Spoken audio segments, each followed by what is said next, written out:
Brittney Griner was back in court today in Moscow with defense lawyers saying the evidence against her is flawed because Russian authorities did not have scales or other tools to measure what she says was prescribed medicinal cannabis oil when she arrived in Russia. Outside court today, her defense attorney stressed that she accidentally brought vape cartridges containing the oil into Russia.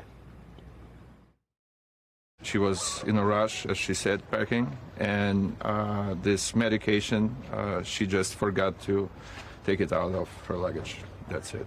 But the Russian public has to know, and the Russian court, in the first place, has to know that it was not used for recreational purposes in the United States. It was prescribed by a doctor and used in according way. Griner was in court today but was not speaking, but she is expected to take the stand tomorrow when her trial in Moscow continues. Her attorneys say she will testify in her defense and also be cross-examined. Joining us now is the former U.S. ambassador to Russia, Michael McFaul. Ambassador, you have dealt with these issues when you were ambassador, when you were in the NSC. We've talked about this quite a bit. Do you think that this defense, that it was not only accidental, but that they didn't properly measure the cannabis oil, that it was medicinal, it was prescribed by doctors back home, is that going to help her at all in the Russian system? Andrea, I don't know. Maybe, probably not. I think it's a wise strategy. It's worth trying. I think they have great arguments. But I also know the Russian system is stacked against her.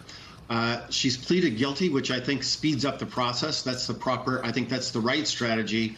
But I'm still not optimistic that she's going to get some lenient sentencing.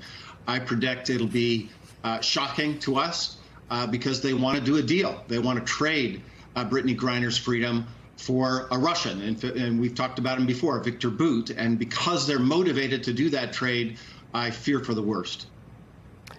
And there are prejudices in Russia, and especially in the legal system, especially against gays, going back to a law that was passed around the time of the Sochi Olympics.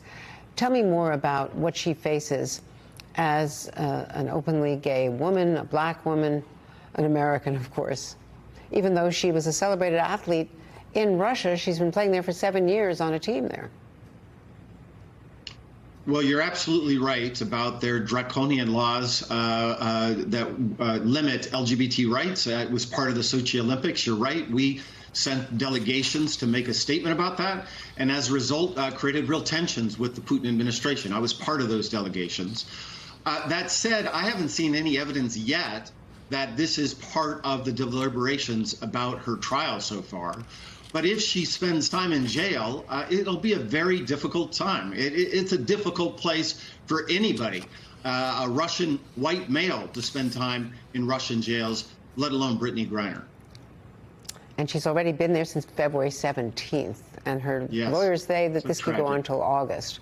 Let me switch gears and talk about Russia and the overall context, because Russia is applying even more pressure on Europe to break the EU's back on natural gas, cutting natural gas supplies in Nord Stream 1, the original pipeline. The EU has now reached a deal to cut back on gas consumption ahead of the winter, but is it going to work? And we also at the same time see Russia right after agreeing to a grain deal to finally let grain, 20 million tons are waiting in the harbor, in Black Sea harbors, to get out to people starving around the world, most notably in Africa. The very next day, they bombed Odessa harbor, one of those port cities. So how do we trust the Russians? How does anyone trust the Russians? Well, you can't trust Putin. And I hope this is a lesson for our European colleagues. I hope it's a lesson for the rest of the world, that he'll use whatever means necessary to advance what he thinks are his interests. And I think with respect to energy, I think we just need to be tough. It's hard. It's easy for me to say, sitting in America, not in Europe. But I think this is the moment where Europe finally reduces its dependency on Russia. I was in the Obama transition team, Andrea, back in 2008, and we wrote the memo back then. We should do it then. Well, finally, we should do it now. And with respect to what's happening in Odessa, it's just classic Putin. On the one hand, he agrees, and then he attacks. We got to move forward, but with our eyes wide open. He's a very difficult guy to negotiate anything long-standing with. Mike McFaul. Thank you, Ambassador.